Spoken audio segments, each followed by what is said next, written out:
What's up, everybody? It's your girl Chantel Monet. Created with free version for non-commercial time use. for another episode of Living Single. I have a special guest in the studio today. Her name's Carrie. We've been friends forever. Since we was in the womb, for real. I'm Carrie. Introduce yourself a little bit to the people. Tell them a little about myself. Yes. Co-founder of Violet, nonprofit led by youth.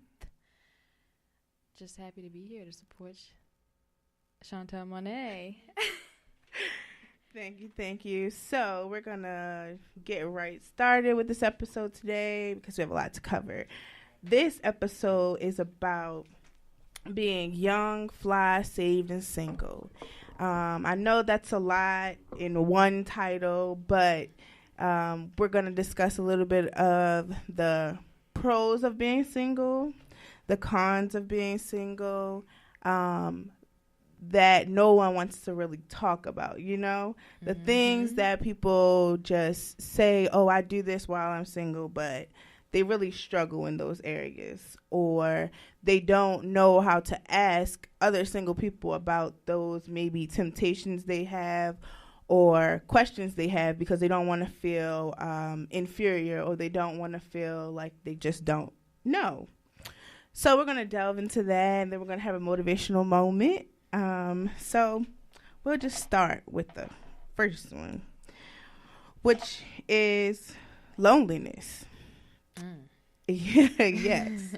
So loneliness. A lot of people, in just me passing and having conversation with people, it's come up a lot with singles who really are, saved and working in ministry, and who are even just maybe not in ministry, but don't know what to do when they get lonely, when they feel like they're lonely, or when they feel like there's no one, around for them, or they feel like they have to be in a relationship because otherwise, if they're not in a relationship, then they'll be lonely. You want to talk a little bit on that? Sure. I think people are afraid of loneliness, but I think one of the things that I'm fasting for Lent is fear. And the fear of being lonely, haunts people. But I think once you find the time to embrace being lonely and to embrace yourself and be there for yourself and want to spend time with yourself, I think you'll find yourself to be a lot happier and a lot more comfortable with loneliness. Yes. And I think alongside that, I think that it's definitely all about that. It's about learning who you are. You know, you won't be lonely if you take the time to understand just exactly who you are as a being, because when you're jumping into relationship to relationship, you lose that value in yourself and the value of the relationship per se, because you're so focused on being in a relationship and not focused on who you are. And you can be lonely in a relationship. Yeah. You can be lonely in a room full of people, but until you find comfort, being by yourself and with yourself, I don't think you ever even get rid of that feeling of loneliness. And so I think the other issue is that people don't know how to find out who they are. Taking time to just taking time to just identify with the person that they are, saying, okay, I'm good in this area, I'm not good in this area. But no one, when talking about themselves, wants to bring up their flaws. And so you can't really truly identify with who you are if you're scared of talking about your own flaws. But because you'll never be able to receive from other people when they bring your own flaws to you, because you see yourself only in a positive light. And that would mean you're perfect, and nobody's perfect. Nobody's perfect. So you have to identify, like, you know, you have to say, yes, I'm good in this. I'm not good in this area, you know? Like, I don't know how to, you know, else to describe it, but you have to be honest in just saying that, you know, this is what I'm going to do. This is what I can do. This is what I can't do, and be okay that you can't do it. Yeah. And also, if you're not able to accept your own flaws, you'll never be able to accept someone else for theirs. And part of that is, like you said, spending time with yourself, getting to know yourself, taking the time out to face your fears when it comes to who you are. Because if you can't accept yourself and forgive yourself and, you know, be compassionate with yourself, you'll never be able to do that with someone else. And I agree with that, because a lot of relationships fail because people don't identify their own flaws. And so when they're presented with the other people's flaws, they don't know what to do with them. Exactly. So it's just like, you're not perfect. I wanted you to be perfect. On to the next person. When really the issue may not even be the other person. It really might be you. Most of the time it is. It's always an issue with yourself. It's always an internal issue most of the time. You know, when people break up, sometimes it seems like, oh my gosh, they did me wrong. Yeah. Oh my gosh, this and that. But then even when you look back, you know, a couple years down the line, or whenever you're mature enough to, you know, hold yourself accountable for the things that you did wrong in that relationship, you know, you can say, oh wow, I could have handled this better. You know, this person may have treated me this type of way, but maybe I could have responded differently. Maybe I didn't have to do this. And then taking the time to forgive yourself for that, and forgive that person, you know, you're able to move on. You're able to heal. You're able, you know, to be a better person. I agree. And I think also people focus so much on intimate relationships that they never perfect their friendships either. Ooh, and talk so about it. and so if you don't know how to have a good friendship, you won't have a good relationship or marriage or things of that nature, because that's just honestly like the foundation. Because those are people that grow with you, they know you, they learn you, just like as it would in an intimate relationship. But your friends are not afraid to say, you're bad in this area. Yep. And you need to get it together. Your attitude sucks and you need to do better. But if you don't know how to receive that from a friend, then you'll make it as if no one cares about you or everyone's against you and things of that nature. And that's not really it. It's you. Like, you just have you have to be okay with and understand that sometimes you are the problem. Nobody ever wants to be the problem, but sometimes you are the problem, and you'll never be able to be successful in these areas if you just don't deal with the fact that I'm the problem, this is the issue, and work on dealing with that issue and mending and healing that issue. I think that transcends to a lot of things, because I feel like sometimes, and I do this myself, I blame other people for bad things that happen, and I blame other people, you know, for how I feel. But I think one of my greatest strengths is that I look internally when things go wrong. And I say, okay, well, how can you do better? Or what can you do moving forward? How can you, you know, have faith over fear in this situation? And I think given anything that happens to you, if you can just look internally and say, hey, what can I do? You know, how can I heal myself? How could I have, you know, helped the situation go a little bit differently? Then I think everyone will be better off. Relationships or work or life, church, ministry, anything. I think so too, and I think that it's a process. It's not something that can just happen overnight. It's not something that, you know, you can just wake up and be like, oh, well, these are my flaws, this is it, it's fixed. It doesn't work like that. And people get discouraged because once they start the process, they don't see results immediately. Mm-hmm. So they're like, okay, I did this. You know, if someone's like, well, did you do X, Y, Z? Like, okay, if your attitude sucks, did you, you know, attempt to fix it? I attempted. It didn't fix. Oh, well. But that's not how it works, you know?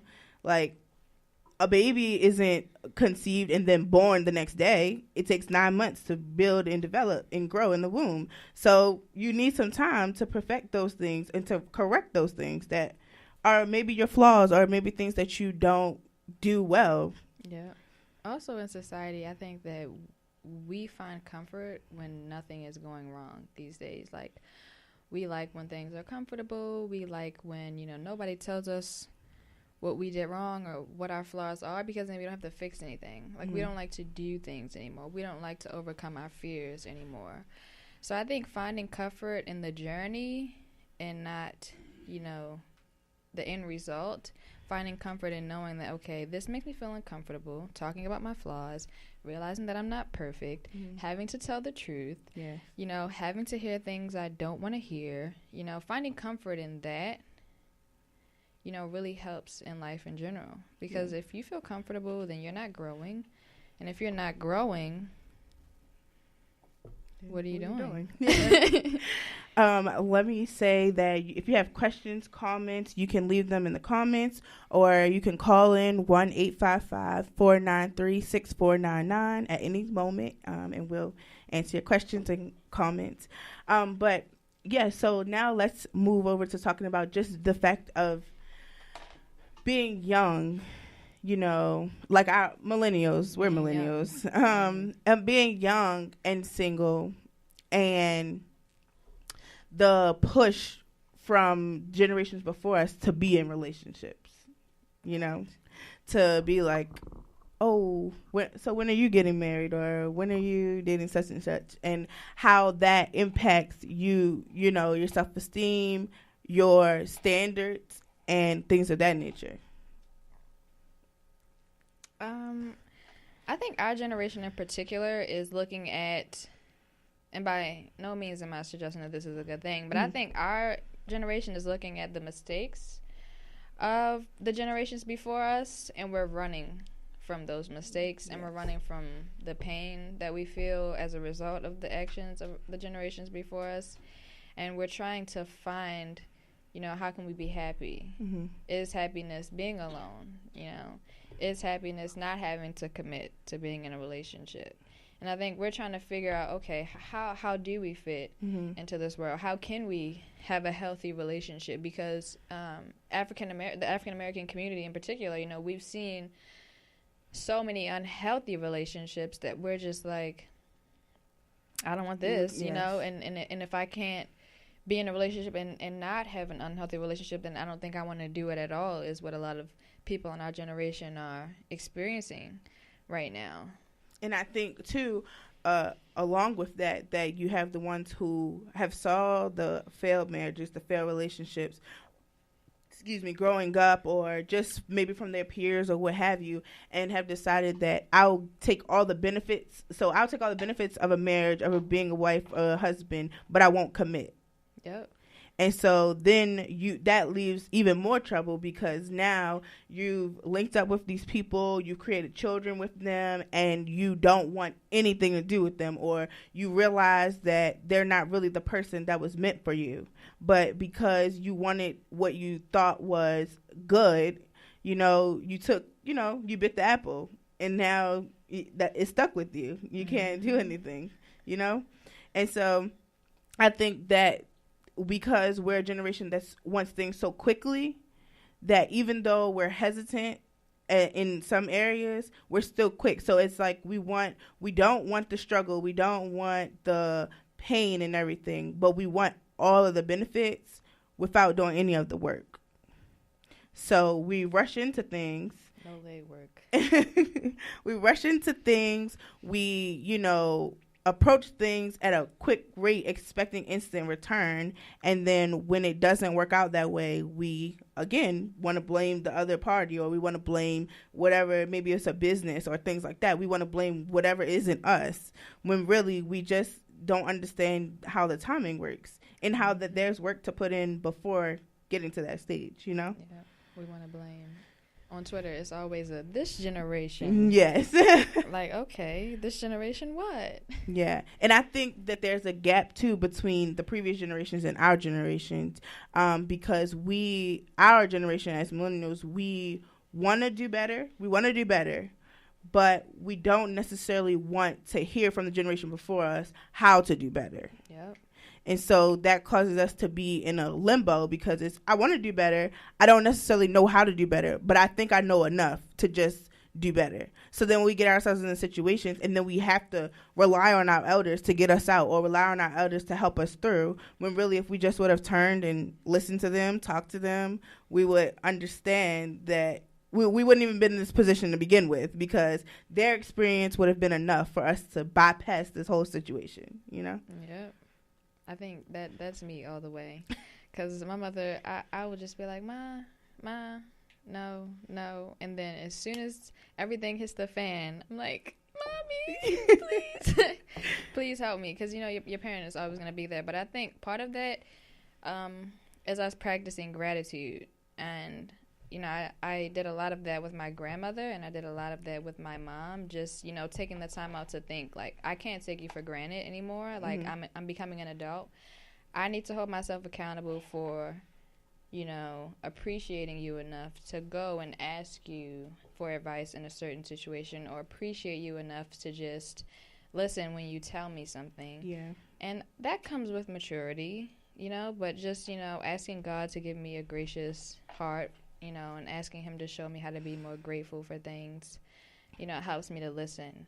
And, you know, take the advice that I get from people who are older than me. And most times it helps. Yeah. Because they've lived a life longer than me, and they've seen more than me.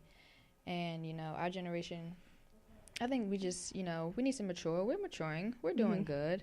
You know, we can do better. But I think that can be solved with, you know, just a simple appreciation for what someone older than you has to say. Yeah.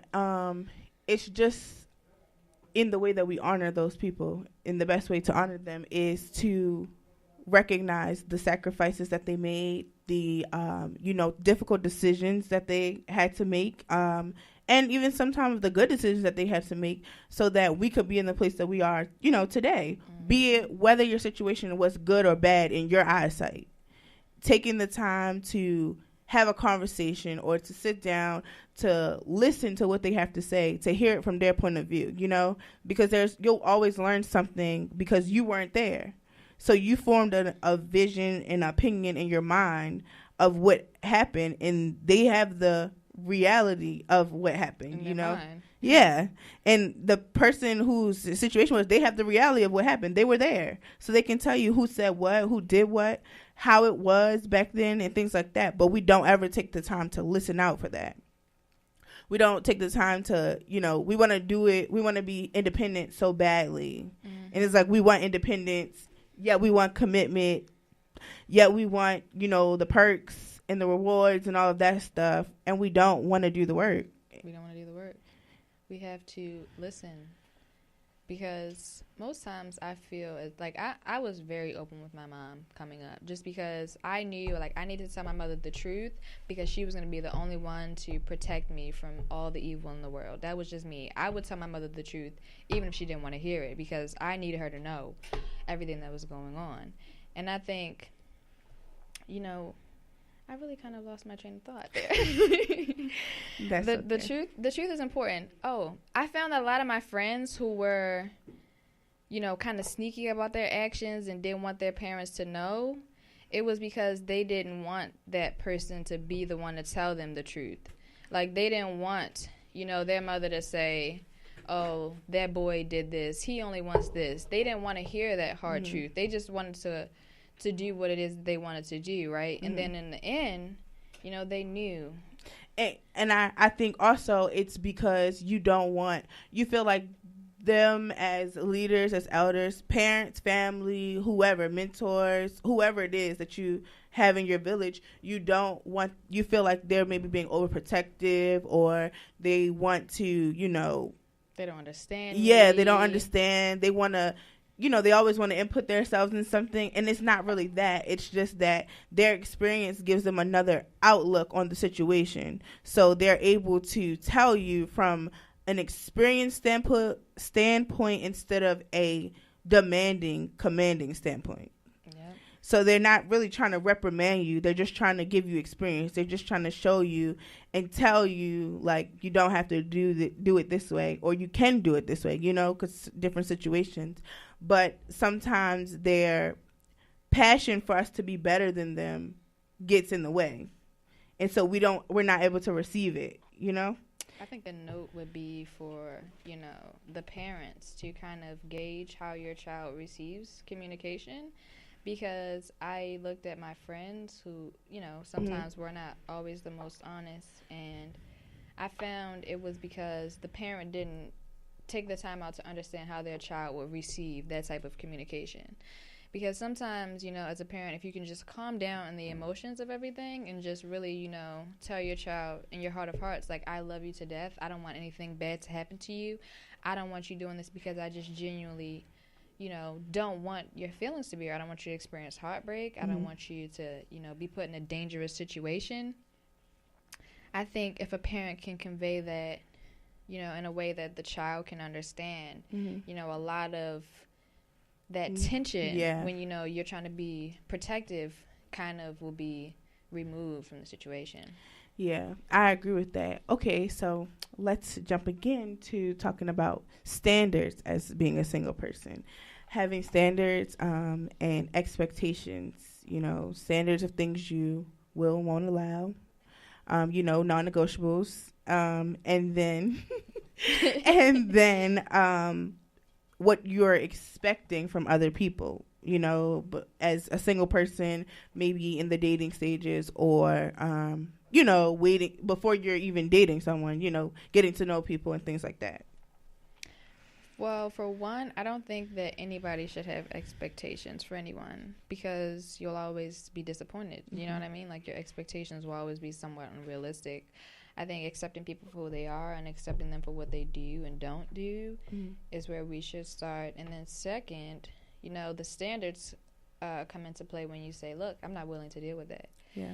If someone does something you don't like, that's like, okay, look, I'm not willing to tolerate that, or I simply just can't deal with it emotionally, and being able to communicate that. And then, I find in my experience that, once you tell someone, okay, I can't deal with this, I will not tolerate it, if it happens again, that's it, that's all.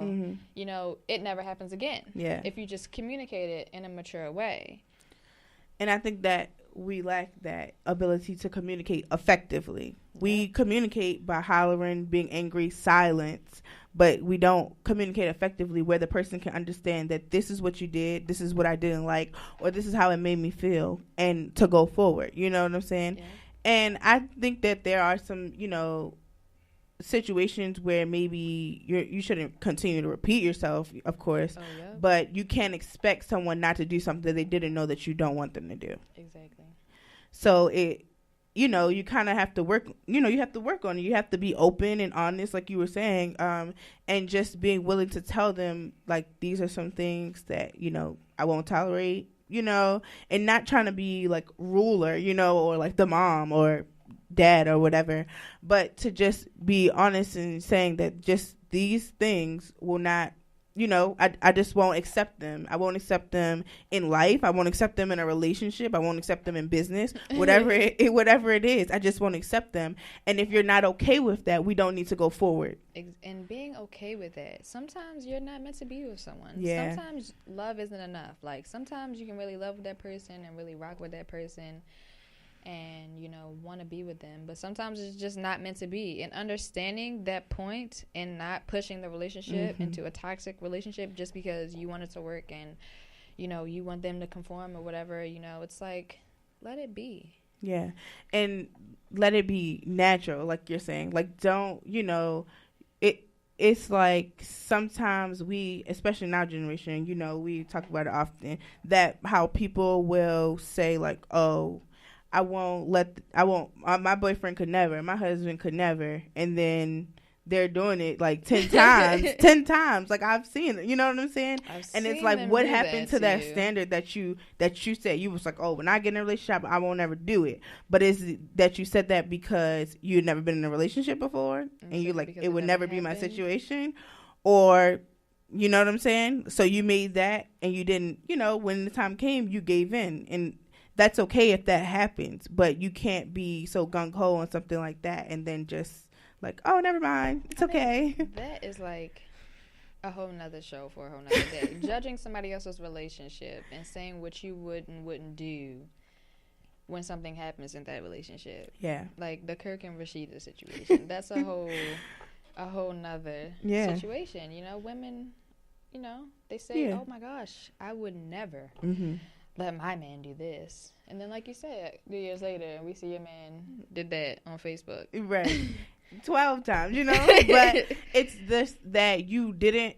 It's okay. You know what I'm saying? Like, if that's your decision, that's okay. But you have to be honest about making that decision. You can't just say like, oh, that won't happen, or it's not going to happen again, because you allowed it one time. You don't know that it won't happen again, because when it came time for you to have that crossroads where you had already had a standard and you said, I won't. Okay, if I'm not going to answer calls after 9:00 and then it's 9:15 and somebody calls you and you answer the call, then tomorrow you can't be like, I don't answer calls after 9:00, because at 9:15 last night I was talking to you on the phone. Exactly. So when I'm, it's like you saying that on here, and I'm like, well, we were talking at 10 p.m. So we talked yesterday at right. 1 a.m. Right, but it's that you're presenting that out. You're putting that out into the world, like, oh, this is what I don't do, and so now you have people. You maybe have gained a following or whatever. And then boom, you don't, then what? Then when your flaws are exposed, you want to feel like you're being attacked, but that's because what you presented to us is not the same thing that you've been living or that you've been doing in your life. That's another talk show too. What you've been presenting is not what you've been living. Yeah, and that goes into the next topic of being who you say you are. Oh, as a single person, that was a things good one. that you say, this is who you say I am. I do this, whatever, and then presenting that a different way. Doing the total opposite. Yeah, I think women and men. I don't know if it's a natural human instinct, but we, like to look better and seem better than we really are. Like, we like to dress nice when we go places where we know more people are going to be. Mm-hmm. We like to seem more generous than we really are. Yeah. And stuff like that. Like, men in the beginning, they'll be throwing money everywhere. Yeah. Like, oh my gosh, you need this, you need that. And then 3 years later, what happened to the splurging, spoiling man that you were back then, So I think it's important to be who you are in the beginning. Like, men, if you don't got it like that, and if you're not going to have it like that in 3 years from now, right. let's keep this same energy. The same energy. Because she's going to think that your pockets is long. And your pocket's not long.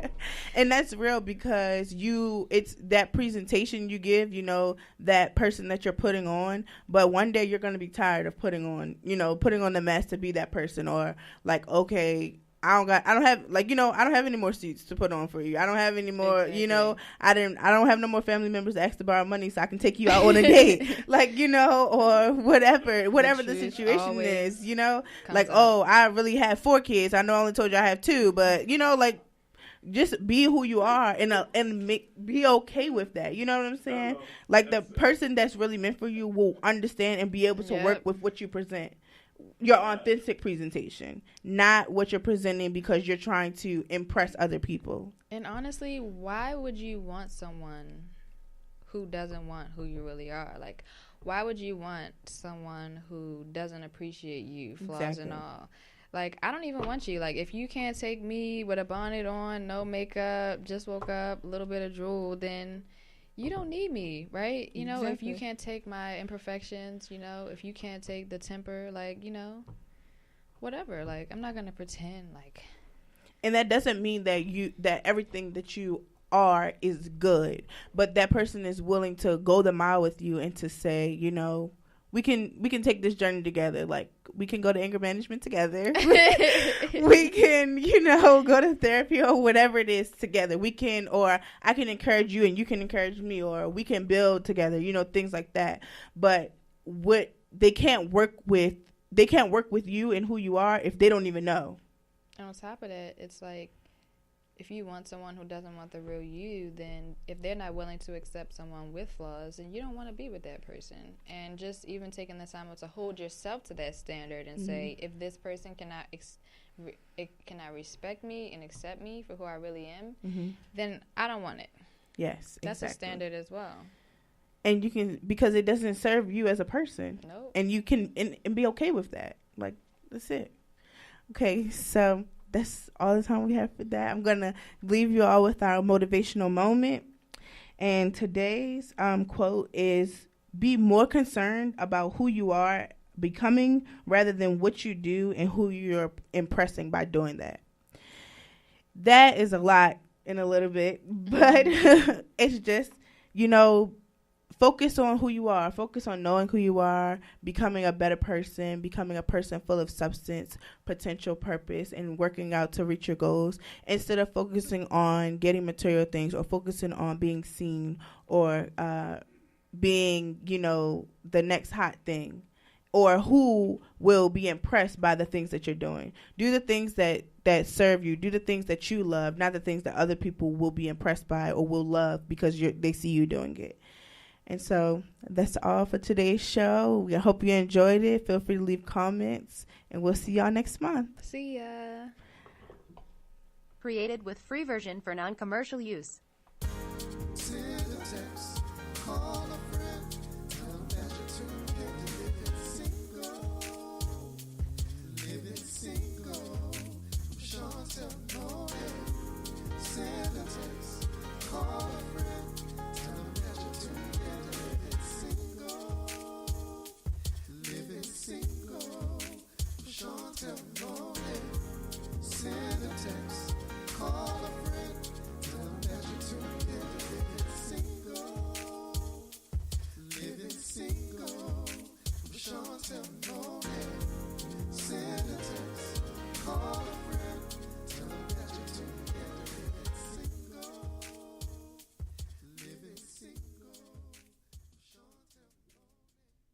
Created with free version for non